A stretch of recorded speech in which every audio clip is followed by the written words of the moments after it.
اور یہ صاحب کیا ہم یہ کہہ سکتے ہیں کہ جو سیاسی پارٹی جس سیاسی پارٹی کو سب سے زیادہ یقین ہے اپنی جیت کا، جیسے پیپلز پارٹی کو سندھ میں ہے، پی ٹی آئی کو پنجاب اور کے پی میں ہے، وہ مذاکرات کے لیے تیار ہیں، اور وہ پارٹیز جن کو بالکل یقین نہیں ہے، جو انسیکیور ہیں اندر سے، وہ تیار نہیں ہوں گی الیکشنز کے لیے کوئی ڈیٹ دیکھیں اس وقت معاملہ بہت خوفناک ہو چکا ہوا ہے، وہ اس لیے کہ نون لیگ یہ سمجھتی ہے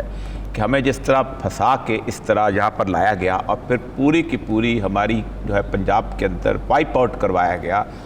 تو ایک ان کے ہاں تصور یہ پتہ چلتا ہے کہ وہ سمجھتے ہیں کہ زرداری نے ایسا کیا ہے۔ اچھا، کیونکہ زرداری تو سندھ میں سیف بیٹھا ہوا ہے، اور پھر وہ اس وقت انہوں نے نواز شریف نے خاص طور پہ میری اطلاع یہ ہے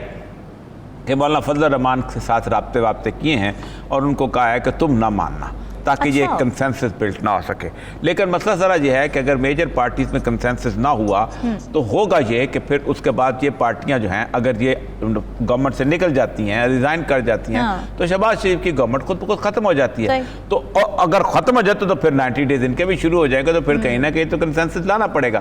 تو اس وقت نواز شریف اور نون لیگ مکمل طور پہ پھنسے ہوئے ہیں، یعنی اگر وہ کنسنسس نہیں لاتے تو ان کی گورنمنٹ چلے جاتی ہے۔ ہر بات ہے پیپلز پارٹی چھوڑ کے چلی جائے، 2 بندے چھوڑ کے چلے جائیں تو ہو جائے۔ ایم کیو ایم چاہتی ہے کہ آپ بیٹھے کنسنسس کریں، کانگریس پارٹیاں چاہتی ہیں کہ آپ بیٹھے کنسنسس کریں، اے این پی چاہتی ہے کنسنسس کریں، نون لیگ نہیں چاہتی اور اس نے مولانا فضل الرحمان کو آگے لگایا ہوا ہے۔ وجہ یہ ہے کہ مولانا فضل الرحمان کی اصل اس کا اپنا ہے، بیسیکلی الیکٹرل کالج ہے اس کا کے پی کے۔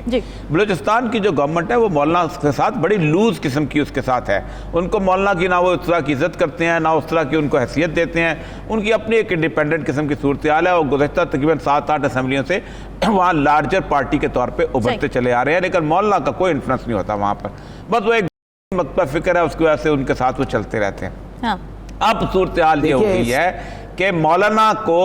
کا کندھا استعمال کر رہے ہیں کا جو خیال ہے۔ صاحب میں آتی ہوں آپ کی طرف، سوال لے کر آتی ہوں میں آپ کی طرف، اور اس آپ ذرا کمپلیٹ کر لیں۔ تو مولانا کا کندھا وہ استعمال کر رہے ہیں۔ اب مسئلہ پتہ کیا ہے؟ مسئلہ یہ ہے کہ اسٹیبلشمنٹ جو ہے وہ، میں جیسے انہوں نے بات کی اسٹیبلشمنٹ کا، اسٹیبلشمنٹ اپنا آخری حربہ استعمال کر چکی۔ اتنے بڑے لیول کے لوگ کبھی بھی چیف جسٹس کے پاس اس طرح ملنے نہیں گئے، لیکن مسئلہ سارا یہ ہے کہ سپریم کورٹ، میں پہلے بھی کہا تھا کہ پاکستان میں آئین پاکستان ایسی چیز ہے کہ جس کے اندر سپریم کورٹ کو میکسیمم اتھارٹی، کسی اور کو یہ اتھارٹی نہیں ہے کہ قانون موجود نہیں ہے تو کمپلیٹ جسٹس کے لیے آپ فیصلہ کریں، آپ ایسا فیصلہ کریں گے جس میں سب لوگ ماننا پڑے گا، خواہ جوڈیشل اتھارٹی ہو، خواہ لیگل ایڈمنسٹریٹو اتھارٹی ہو۔ تو یہ ان کو اندازہ ہو گیا۔ تاریخ بھی یہی کہتی ہے کہ تمام مارشل لا کے ایڈمنسٹریٹروں کو عدالتوں نے پروٹیکٹ کیا، صرف مشرف کی 2009 کو نہیں کیا، مشرف کو پھانسی ہو گئی۔ آپ نے باقاعدہ 2 مہینے اس کو باقاعدہ ایک ہسپتال میں چھپائے رکھا، آپ نے کہا آپ کچھ نہیں کر سکتے، پھر اس کو باہر بھیج دیا، اس کے باوجود پھانسی ہو گئی، اور اس کے بعد پھانسی بھی اس طرح کی کہ اس کو 3 دن کے لیے اس کی لاش اس نے کہا لٹکائے رکھو۔ تو یہ لیول کا آ گیا، تو آپ نے کیا گین کر لیا عدالت کے ساتھ لڑ کے؟ جسٹس قاضی فائز عیسیٰ نے آئین کی گولڈن جبلی کی تقریب میں ایک تقریر کی ہے جس میں انہوں نے عدلیہ کے کردار سے متعلق کچھ اہم باتیں کی۔ انہوں نے عدلیہ کے ان فیصلوں کا تذکرہ کیا جس کی وجہ سے ان کی نظر میں ملک کو نقصان پہنچا، جیسے کہ ان کے مطابق 1971 میں پاکستان ٹوٹنے کی بڑی وجہ غلط عدالتی فیصلہ تھا۔ فیڈرل کورٹ کے جسٹس منیر نے پاکستان توڑنے کا بیج بویا، ذوالفقار علی بھٹو کو 1 ووٹ سے سزائے موت دی گئی۔ انہوں نے یہ بھی کہا کہ جب ناانصافی ہوتی ہے تو زیادہ دیر تک نہیں ٹھہرتی، تاریخ نے ہمیں سبق سکھانے کے لیے کئی مرتبہ اپنے آپ کو دہرایا ہے۔ اور یہ صاحب کیا واقعی ہم نے کوئی سبق نہیں سیکھا؟ دیکھیں قاضی فائز عیسیٰ نے تقریباً 3 گھنٹے تقریر کی ہے، سوالوں کا جواب دیے۔ یہ تعمیر ملت یونیورسٹی ہے، اس کے بعد چانسلر صاحب ہمارے بہت سے دوست ہیں، اقبال خان صاحب انہوں نے بلایا ہوا تھا۔ بہت ساری چیزیں ان کے ساتھ میں اتفاق کر سکتا ہوں، بہت ساری چیزیں اتفاق نہیں کی جا سکتی۔ انہوں نے بڑی تفصیل سے گفتگو کی، 2-3 چیزیں انہوں نے بڑی کمال کی اس میں کی۔ اس میں ایک تو بالکل ٹھیک بات کی انہوں نے کہ جسٹس منیر کا جو فیصلہ تھا، جسٹس منیر کے 2 فیصلے تھے۔ ایک فیصلہ تھا جو انہوں نے 1954 میں دیا تھا مولوی تمیز الدین کی ریپریٹ کے اوپر۔ وہ فیصلہ بڑا یہ تھا کہ وہ اس نے طے کر دیا تھا کہ آپ نے یہ جو 1935 ایکٹ ہے اس کے تحت آپ جائز ہے اس کو اسمبلی توڑنا غلام محمد کو۔ وہ کانسٹیٹیوشنل سا فیصلہ تھا، لیکن اصل فیصلہ ہے وہ جس کا انہوں نے ذکر کیا ہے وہ ہے 1958 کا 27 اکتوبر کا۔ 27 اکتوبر ہوا یہ تھا کہ 7 اکتوبر کو سکندر مرزا نے مارشل لا لگا دیا تھا، اور مارشل لا لگانے کے بعد اس نے کہا تھا کہ سب چیزیں سسپینڈڈ ہیں اور پولیٹیکل ایکٹیویٹیز ختم ہیں، الیکشنز جو ہیں وہ ہو رہے تھے، وہ پوسٹ پون کر دیے تھے۔ اس پہ جسٹس منیر نے 20 دن ہیئرنگ کی اور اس نے کہا کہ جو بندہ بھی اگر گورنمنٹ میں قبضہ کر لیتا ہے، سکسیسفل ریولوشن از جسٹ، کامیاب انقلاب جو ہے یہ بالکل ٹھیک ہوتا ہے، کیونکہ عالمی طاقتیں ان کو قبول کر لیتی ہیں، ان سے تعلقات بنا لیتی ہیں، تو ہم کیوں نہ مانیں۔ تو اس سے ایک ڈاکٹرین آ گئی تھی کہ ایک آدمی جو کہ انقلاب لے آتا ہے طاقت کے ساتھ، وہ ہی اسی ملک کا قانون بن جاتا ہے۔ تو جس دن صبح انہوں نے فیصلہ کیا، رات کو ایوب خان نے کہا ہو طاقت تو میرے پاس ہے، تو انہوں نے رات کو اسکندر مرزا کو کان سے پکڑا اور انہوں نے اس کو وہاں سے نکال دیا، اس نے کہا جاؤ اور جاؤ تم جا کے لندن میں جا کے ہوٹل میں بیارہ گیری کرو، اور وہ چلا گیا وہاں سے۔ اس کے بعد انہوں نے دوسرے ایک فیصلے کا ذکر کیا، ضیاء الحق کے فیصلے کا۔ لیکن پہلی بات تو یہ ہے کہ ضیاء الحق کا جو اس وقت کا اقدام تھا وہ شاید ان کو اندازہ نہیں ہے کہ وہ اقدام بالکل ٹھیک تھا جو اس وقت وہ آئے تھے، کیونکہ اور راستہ نہیں تھا کوئی۔ اتنی زیادہ پولرائزیشن ہو گئی تھی سوسائٹی میں،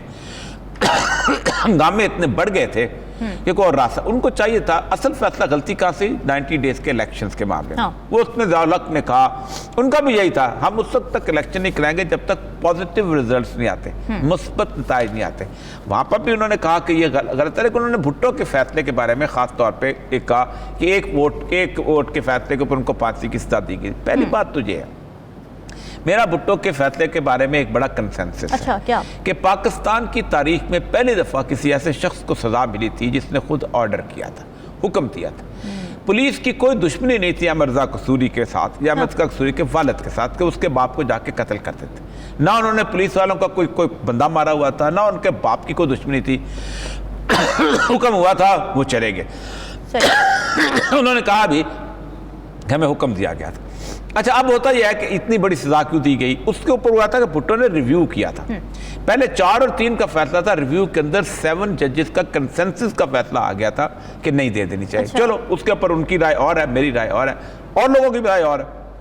لیکن وہ جوڈیشل مرڈر نہیں کہا جا سکتا۔ آپ باقاعدہ اس فیصلہ پڑھے، ایک ایک سطر بولتی ہے اس کے اندر کہ عدالتی حکومت ایسے بن گئی تھی جیسے بدماشی کا اڈا ہوتا ہے، جاؤ فلاں کو قتل کرو۔ انہوں نے بتایا کہ بھٹو دور میں 37 پولیٹیکل اوپوننٹس کو قتل کیا گیا تھا، جن میں خواجہ سعد رفیق کا والد محمد رفیق تھا، اور جس میں اور بہت سارے لوگ تھے، ڈاکٹر نصیر وغیرہ۔